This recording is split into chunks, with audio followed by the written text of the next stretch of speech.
Well, you're listening to gwot.rocks, God, the World, and Other Things. I'm Kenny Price, your host. Our mission, you've got it, advancing equilibrium in the midst of an agitated world. Hey, this is Season 19, Episode 403. Title, Love Your Neighbor. Subtitle, Love is the Great Leveler. Mark chapter 12, verse 41 says, Love your neighbor as yourself. My friend, this is a little bit of a different twist on this whole concept of loving your neighbor. But let's talk about this bluntly. Perhaps your neighbor rolls in riches and you are poor, and living in your tiny house side by side with their mansion.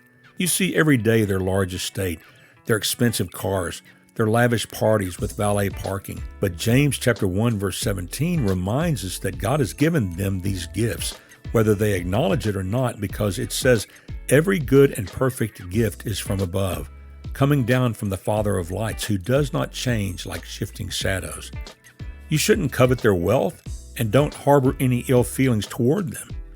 Find satisfaction in your own circumstances if you can't better it, but don't look upon your neighbor and wish that they were as yourself. Love them, and then you won't envy them. Perhaps, on the other hand, you're rich, and near you lives the poor. Don't hesitate to call them your neighbor. Accept that you are obligated to love them. The world calls them your inferiors. In what are they inferior? They are far more equals than your inferiors, for as Acts 17:26 reminds us, from one man he has made every nationality to live over the whole earth, and has determined their appointed times and the boundaries of where they live. It is your material possessions which are better than theirs, but you are by no means better than they. They are humans descended from Adam. And what are you more than that? Be mindful to love your neighbor, regardless of their appearance and worn-out clothes, or sunken in the depths of poverty. But perhaps you say, I cannot love my neighbors because despite all my efforts, I only receive ungratefulness and disdain in return.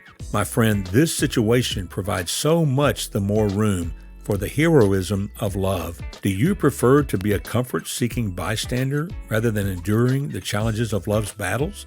The person who dares the most shall win the most.